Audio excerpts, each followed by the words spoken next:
नमस्कार। Janaki FM 106 megahertz तक जानकी समाचार में अपने की स्वागत है। इस रात से सुनाल जाऊं समाचार। एखनु का मुख्य समाचार।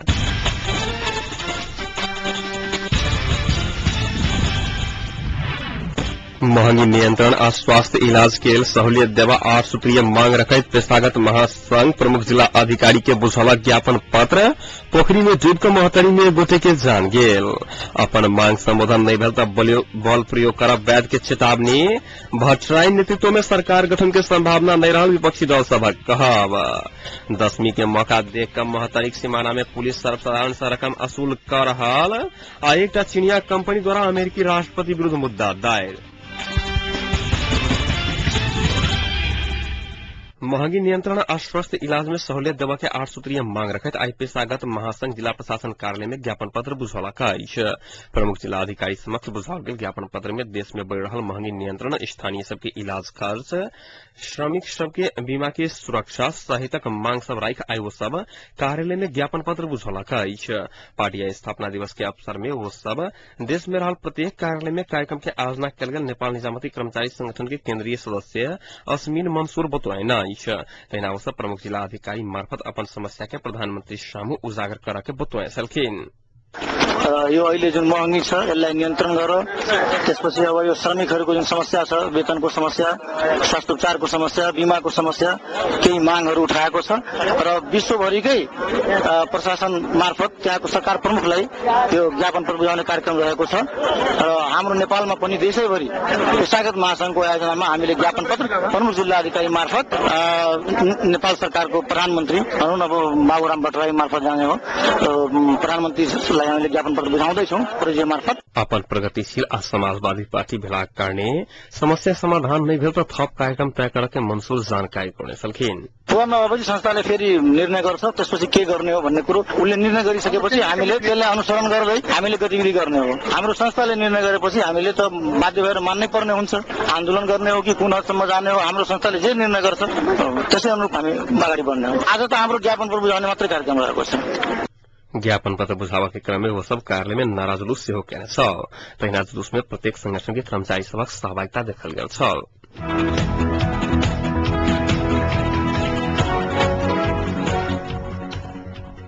मोहतरी जिला जलेश्वर नगरपालिका में आई पोखर में डूबकर एक गोटे युवक की मृत्यु भेल।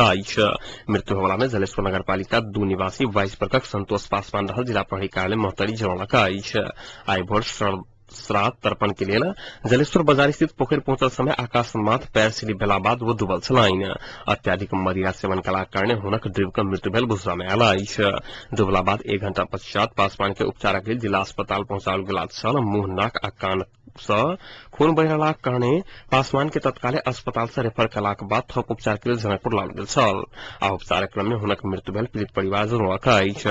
सबके पोस्टमार्टम के पश्चात परिवारजन के जिम्मा लगाओल गेल।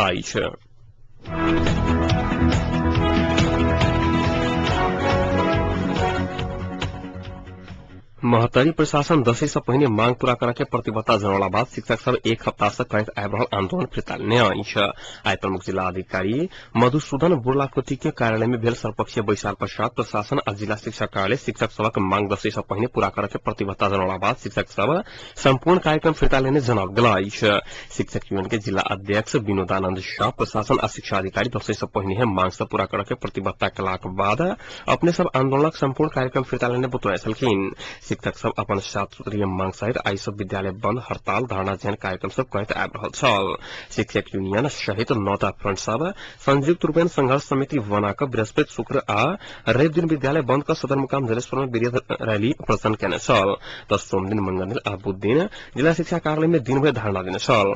प्राथमिक विद्यालय शिक्षक दरबंदी आ राहत शिक्षक सभा के जेठ आषाढ़ के तलब निकासा कर पड़त। विभिन्न कारण से तलब नहीं पाने शिक्षक सबके तलब देव पड़त। विद्यालय बाहर रहल शिक्षक सबके विद्यालय भीतर व्यवस्था कर पड़त लगायतक 7 सूत्रीय मांग सब रखैत शिक्षक सब आंदोलन करैत आबि रहल छल। प्रमुख जिलाधिकारी सहित जिला सुरक्षा निकायक प्रमुख सब, राजनीतिक दलक नेता सब, आंदोलनरत शिक्षक फ्रंट सब आ संचारकर्मी सबक उपस्थिति में उक्त वार्ता भेल छल।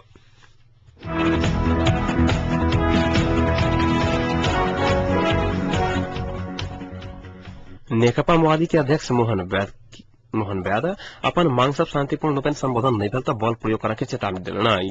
अखिल क्रांतिकारी के 19 राष्ट्रीय सम्मेलन के संबोधन करत नेता ब्याद एकीकृत नेकपा माओवादी के अध्यक्ष पुष्पकमल दाहाल प्रचंड और प्रधानमंत्री डॉक्टर बाबूराम भट्टराय के दिल्ली के इशारा बिना चलन सकते बतुआए छलखिन। सिक्किम के राजा के प्रसंग अनित डॉक्टर बाबूराम भट्टराय लैंडुक प्रतीक के व्यक्ति भेल आरोप लगौने छलखिन। संगे भट्टराय भारत लग झुक के तथा नेपाल के राष्ट्रीयता ऊपर गंभीर कुठारघात रहल आरोप लगौने छलखिन।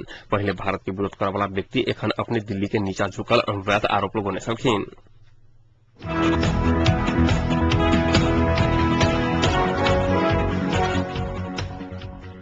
प्रधानमंत्री डॉक्टर बाबूराम भट्टराय के नेतृत्व में नया राष्ट्रीय समिति के सरकार गठन के संभावना नहीं रहल विपक्षी दल सबक नेता सबक दावी हल। नेपाली कांग्रेसक नेता नारायणी आचार्य अपने सब घोषणा के चुनाव करावा नहीं सकल प्रधानमंत्री बाबूराम भट्टराय नया चुनाव करावा के आधार नहीं भेल बतौने छलखिन। कार्यक्रम में नेकपा माओवादी के सचिव नेत्र विक्रम चंद्र विप्लव सब दल के मान्यता होवाला व्यक्ति मात्र राष्ट्रीय समिति कायम हेबाक बतौने छलखिन। बाबूराम भट्टराय के सरकार जनता आ जनजीविका सवाल पर संबोधन कर असफल भेलाक कारणे हुनका नेतृत्व में नया सरकार गठन के संभावना नहीं रहल बतौने तेना मध्य राष्ट्रीय समाजवादी पार्टी के अध्यक्ष शरद सिंह भंडारी अपने घोषणा के चुनाव कर नहीं सकल प्रधानमंत्री भट्टराय के नया सरकार के नेतृत्व देवा के मतलब दोसर चुनाव से अनिश्चित करावा किसिम के रहल टिप्पणी केने छलखिन। दल सब बीच नया सहमति के संभावना कम भेलाक कारणे संकट समाधान के लिए दल सब राष्ट्रपति के अक्षर होबा आग्रह करे के लिए बतौने छलखिन।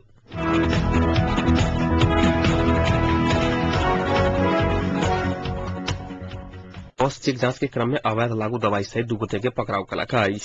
वीरगंज से काठमांडू तरफ लस जा रहा 2 बस के पूर्व पश्चिम राजमार्ग अंतर्गत पड़वाला रातों माटे से भिनसर जांच के क्रम में अवैध लागू दवाई सहित 2 गोटे के पकड़ाव कनी। पकड़ाव पड़वाला समेत 33 वर्षक नवराज श्रेष्ठ और 12 के 27 वर्षक वीरेंद्र प्रसाद सोनार रहा। पुलिस श्रेष्ठ के साथ साथ अवैध खैरो हीरोइन 300 ग्राम और सोनार के संग से अवैध फैंसी जेल 3000 मिलीग्राम बरामद करने जिला प्रहरी मकवानपुर जनौलक।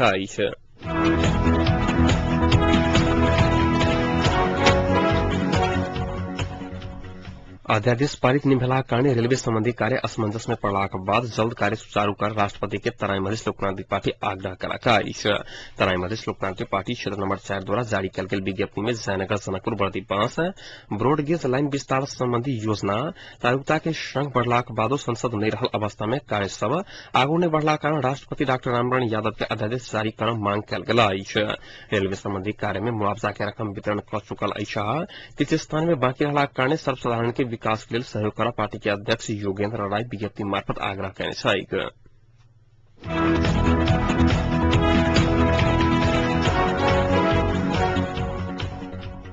तराई Madhesh Communist Party Karl Marx नेपालक धनुषा आ महतरिक सामूहिक बैसार से आज जनकपुर में सम्पन्न भेल।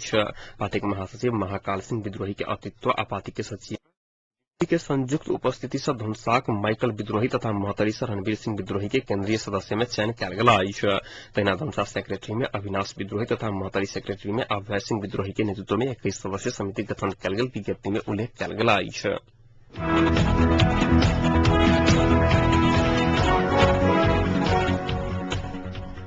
धनुषा में हथियार सहित पुलिस 2 गोटे की गिरफ्तार कलक। जिला प्रहरी कार्यालय धनुषा से प्राप्त जानकारी अनुसार पुलिस हरिहरपुर वार्ड नंबर 7 के 30 वर्षीय शुक्र बहादुर लामा और बटेश्वर वार्ड नंबर 7 के 29 वर्षक बुधन महतो की गिरफ्तार कलक। ओकरा सबक संग से एकटा 303 के राइफल बरामद भेल पुलिस जनौलक। कोनो आपराधिक घटना की योजना बना रहल समय में गुप्त सूचना के आधार पर पुलिस छापामारी कर ओकरा सबके विगत रात हरिहरपुर स्थित लामा के घर से गिरफ्तार केने छल।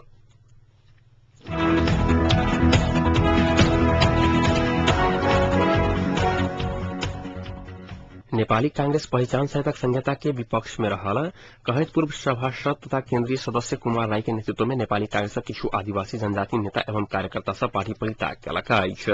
कांग्रेस जनजाति के मुद्दा के संबोधन नहीं केने आ पहिचान सहित के संहिता के विपक्ष में रहल आरोप लगबैत ओ सब पार्टी परित्याग के घोषणा केने छैक। आजुक तिथि सब वो सब कांग्रेसक विधान से बाहर रहल जनौने छलखिन। राजधानी में पत्रकार सम्मेलन कर पार्टी परित्याग के निहार समूह के नेता कुमार राय कांग्रेस जनजाति के मुद्दा के स्वीकार नहीं केने तथा संविधान सभा विघटन क्रम में महत्वपूर्ण भूमिका निर्वाह करा करने पार्टी छोड़ा के अवस्था जानकारी देने छलखिन।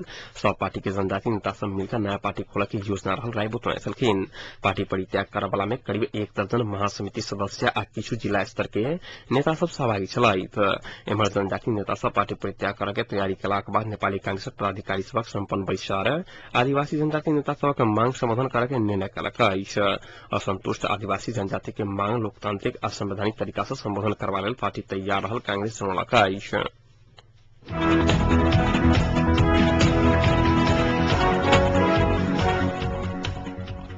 महतरी सीमाना में खटल पुलिस भारत से रोजगारी क घर घुर रहल व्यक्ति सबसे अवैध रकम असुली कर रहल अछि। 10वीं के समय में भारतक विभिन्न शहर से काज कऽ घर घुर रहल नेपाली कामदार सब महतरी के सीमाना में कार्यरत नेपाल पुलिस आ सशस्त्र पुलिस अवैध रूपेण रकम असुल कर रहल सब साहस सब उपराग व्यक्त कयलक अछि। महतरी प्रमुख भन्सार नाका बेछामोड़ आ छोटी भन्सार मधवापुर थरुआही बथनाहा सहितक नाका से भारत से पैसा कमा कऽ आबि रहल महतरीवासी से पुलिस अवैध रूपेण रकम असुल कर रहल अछि। सीमाना पर कार्यरत पुलिस भारतक दिल्ली, पंजाब, पटना, गुवाहाटी, सूरत सहितक भारतक विभिन्न स्थान से काज कऽ आबि रहल कामदार सब विभिन्न बहाना में पुलिस रकम असुल कर रहल पीड़ित सबक शिकायत रहल अछि। भारत से अनेक घरायसी सामान, खिलौना, लत्ता, कपड़ा सहितक सामान अवैध अछि कहैत पुलिस रकम असुल कर रहल जोहाट से भिठामोड़ नाका होइत महतरी के मनरा आयल रामरेश मंडल जानकारी देने छलखिन। पीड़ित सबक अनुसार पुलिस प्रति कामदार से 200 से 1000 धरि नगद असुल कर रहल अछि।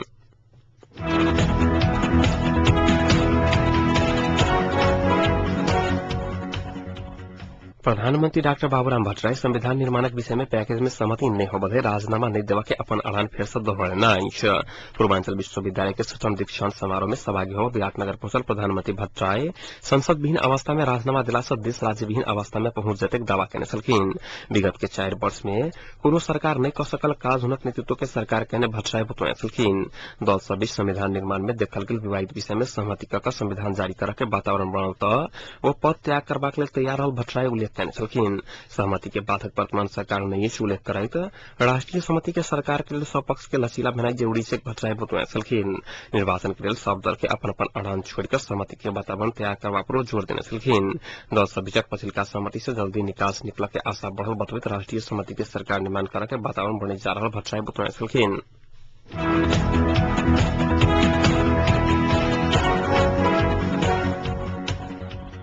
उप प्रधान एवं परराष्ट्र मंत्री नयन काजी श्रेष्ठ आ संयुक्त राष्ट्र संघक महासचिव वान की मुन बीच भेटवार्ता भेल छन्।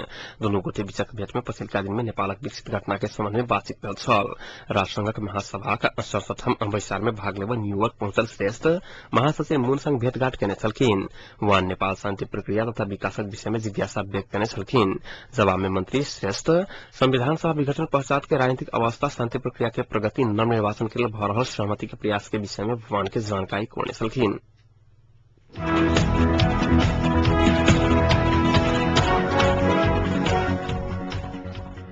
नेपाली कांग्रेसक महामंत्री कृष्ण प्रसाद सिटौला 1 महीना भीतर नेपाली कांग्रेस के नेतृत्व में राष्ट्रीय समिति के सरकार बन रहल दावा केने छलखिन। कांग्रेसक नेतृत्व में राष्ट्रीय समिति के सरकार निर्माण करबा लेल दल सब बीच विमर्श भ रहल कहैत अगिलका 1 महीना में कांग्रेस के नेतृत्व में नया समिति के सरकार गठन हेतु सिटौला बतौने छलखिन। नेपाल प्रेस यूनियन इलाम आयोजना केने पत्रकार सम्मेलन में बाबूराम भट्टराई नेतृत्व के सरकार एखन वेंटिलेटर पर रहल कहैत सिटौला टिप्पणी केने छलखिन। वर्तमान सरकार देश आ जनता हित में कोनो काज नहीं कर रहल कहैत एहि सरकार के बोचनाई राष्ट्र हित विपरीत रहल सिटौला बतौने छलखिन। एकीकृत नेकपा माओवादी राष्ट्रपति के विवाद में लाइब कर राष्ट्रपति सन के मर्यादा के संस्था के विवाद में लाबत चाह रहल हुनक आरोप छलैन।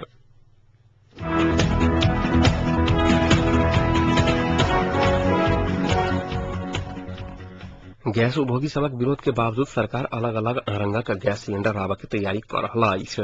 घरायसी प्रयोजन के लिए लाल आ व्यावसायिक प्रयोजन के लिए नीला रंगक गैस सिलेंडर लाबा के सरकारी निर्णय के उद्योगी सब विरोध कर रहल अछि।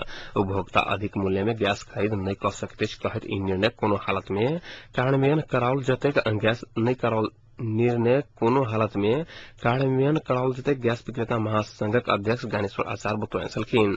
उद्योगी नफामुखी बन का विरोध कला तऽ कड़ा रूप से प्रस्तुत हेबाक चेतावनी देने छलखिन।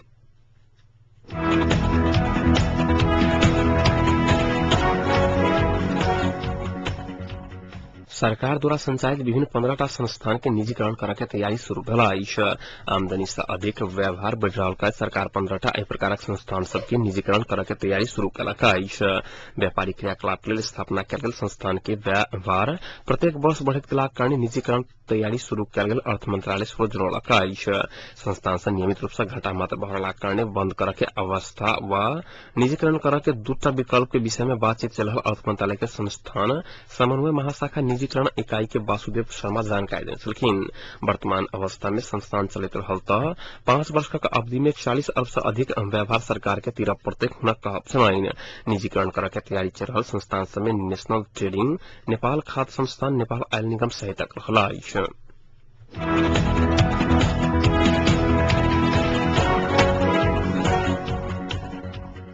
चीनिया कंपनी राल्सकॉर्फ वायु ऊर्जा परियोजना खरीद संबंधी समझौता रोकने कहत अमेरिकी राष्ट्रपति बराक ओबामा विरुद्ध मुद्दा दायर कयलक अछि। राष्ट्रीय सुरक्षा खतरा उत्पन्न भ सकैत अछि कहैत राष्ट्रपति ओबामा विगत सप्ताह समझौता रद्द करे के आदेश देने रहैत कंपनी अदालत में मुद्दा दायर करैत राष्ट्रपति अवैध अनधिकृत व्यवहार दिखाने आरोप लगौने छैक। राष्ट्रपति कार्यालय कानून के पालना करबा असफल रहल अधिकार क्षेत्र से बाहर जाकर निर्णय करने दायर मुद्दा में उल्लेख कयल गेल अछि। राल्सकॉर्फ ऑर्गेन राज्य के सोनक आधार क्षेत्र भीतर वायु ऊर्जा संबंधी परियोजना खरीद करबा लेल समझौता कयने रहैक।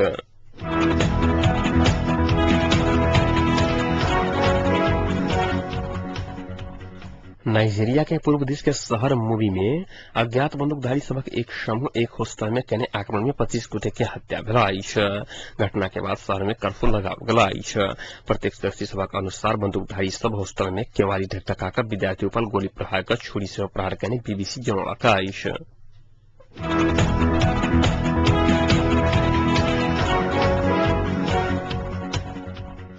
यूरोप के आणविक भट्टी सब जोखिमपूर्ण बनैत गेल प्रतिवेदन सार्वजनिक कयल गेल अछि। जापान के फुकुशिमा आणविक भट्टी में सुहावट भेलाक बाद यूरोप के भट्टी सब बारे कयल गेल अध्ययन से आकस्मिक व दुर्घटना के अवस्था सामना करे यूरोप में 143 टा आणविक भट्टी सब में सुधार के आवश्यकता देखाओल गेल अछि।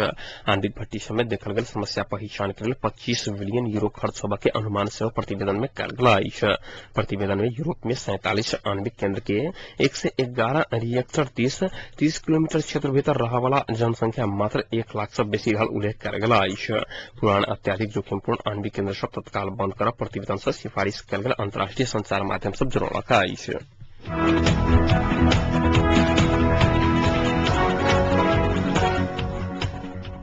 अब तापक्रम एखन जनकपुरक तापक्रम 31 डिग्री सेल्सियस रहल अछि।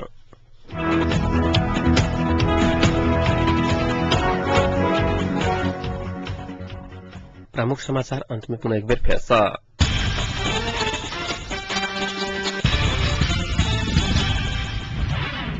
महंगी नियंत्रण आ स्वस्थ इलाज में सहूलियत देवा के 8 सूत्रीय मांग रखत पेशागत महासंघ जिला प्रमुख जिलाधिकारी के आगू सोलह ज्ञापन पत्र। पोखरी में डूब कर मोहतरी में गुटे की मृत्यु। अपन मांग संबोधन नहीं भेल तो बल प्रयोग करब बैत के चेतावनी। 10वीं के मौका देख कर मोहतरी सीमाना में पुलिस कर्मचारियों से रकम वसूल कर रहल पीड़ित सबक आरोप। भाजपा नीतियों में सरकार गठन के संभावना ले रहल विपक्षी दल सबक कहब। आ एक चीनिया कंपनी द्वारा अमेरिकी राष्ट्रपति बराक ओबामा विरुद्ध मुद्दा दायर। एक संग एक नुका जानकी समाचार एतै संपन्न होते पुनः 9:55 में जानकी समाचारक संग उपस्थित रहबेटा करब ताले के सुनते जानकी फेम 106 मेगाहर्ट्ज। नमस्कार।